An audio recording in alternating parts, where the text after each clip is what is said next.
Abandon d'Amazon, changement d'heure et une princesse à Jumièges. Nous sommes le vendredi 25 mars 2022. Bonjour et bienvenue dans le 7 minutes.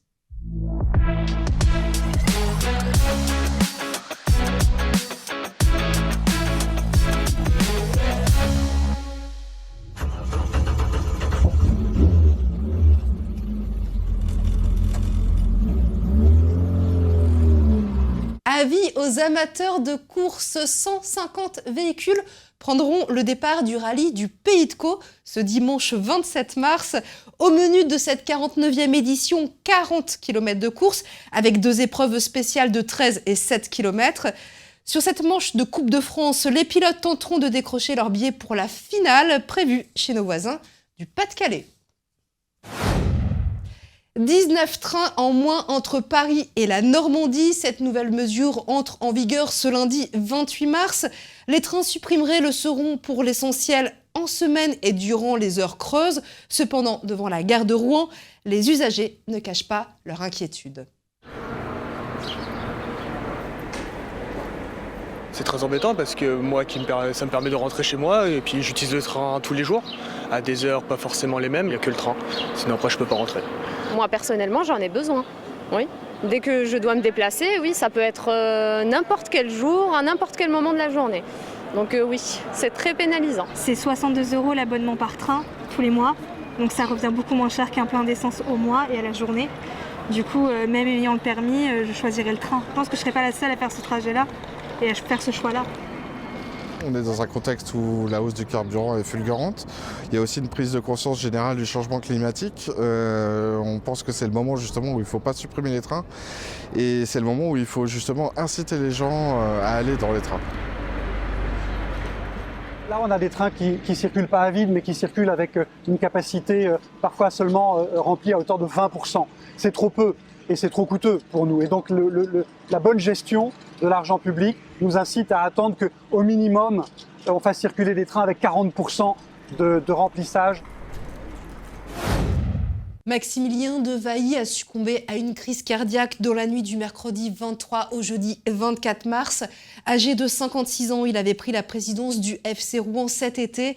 Les réactions ont été nombreuses. Beaucoup ont salué le parcours du passionné des Diables Rouges et l'élégance de l'homme. Les 17 restaurants de la plage du Havre sont de retour. Un retour très attendu après 2 années marquées par la crise sanitaire. Dès demain, samedi 26 mars, il sera de nouveau possible de se sustenter au plus près des galets havrais. Une bonne raison de profiter des premiers rayons de soleil du printemps.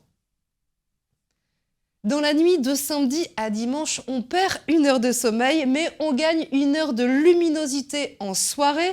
Vous l'aurez compris, ce week-end, on change d'heure. On avance donc les aiguilles d'1 heure. Autrement dit, à 2 heures du matin, il sera 3 heures à la nouvelle heure.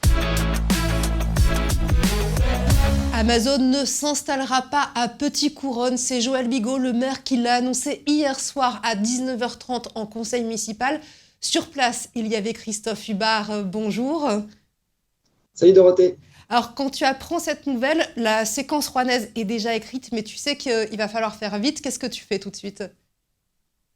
Oui, quand on apprend cette nouvelle, quand on entend le maire de Petit-Couronne commencer la lecture de la lettre, on enclenche directement le dictaphone et du smartphone et on file, une fois l'interview finie, recueillir une dernière réaction, faire la photo et on contacte voilà, les rédacteurs en chef pour voir ce qu'on peut décider. Donc, on a tout de suite décidé de changer l'ordre de la séquence du journal du lendemain qui était bouclée. Et on change la une pour mettre Amazon, on change l'ouverture, le premier sujet, donc pour mettre Amazon, c'est le sujet fort. Tout de suite, quand tu entends le maire lire la lettre, tu te dis que c'est une information qui est capitale pour le territoire métropolitain. Oui, oui, évidemment, parce que c'est vraiment l'un des sujets qui est fait parler énormément sur Rouen, emblématique, au sens de l'actualité de la métropole, un petit peu au même titre, dans des mesures différentes, mais quand même, que le contournement. Voilà, si le contournement Est ne se faisait pas, tout de suite, on réagirait. Donc là, il fallait réagir immédiatement, évidemment. Ouais. Alors, c'était dès hier soir sur le site internet de Paris Normandie. On l'a dit aujourd'hui dans les colonnes du journal. Est-ce que vous continuez à suivre le dossier ? Oui, on a mobilisé toute l'équipe de la locale de Rouen, de la rédaction locale, et aussi des reporters régionaux qui se sont mobilisés dessus. Donc, on s'est réparti les angles.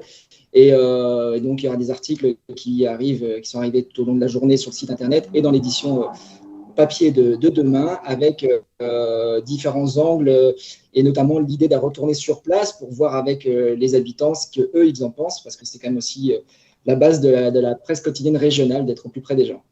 Merci beaucoup Christophe. Pour rester informé sur le dossier Amazon, n'hésitez pas à contacter le site internet de Paris Normandie et à lire tous les jours les colonnes du journal. Selon une étude américaine, les enfants atteints par le variant Omicron peuvent être confrontés à des complications et à un nouveau symptôme, la toux du phoque. Des quintes de toux aiguës, une respiration sifflante faisant penser au cri du phoque.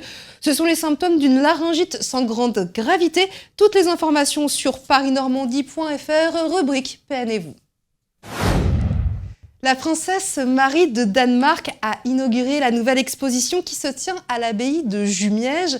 Lumière nordique met en avant le travail de 8 artistes danois. C'est un projet artistique destiné à promouvoir la création photographique contemporaine dans les pays nordiques avec des ouvertures vers la vidéo et le cinéma. Et c'est à découvrir jusqu'au 19 juin. À lundi pour une émission toute fraîche du 7 minutes.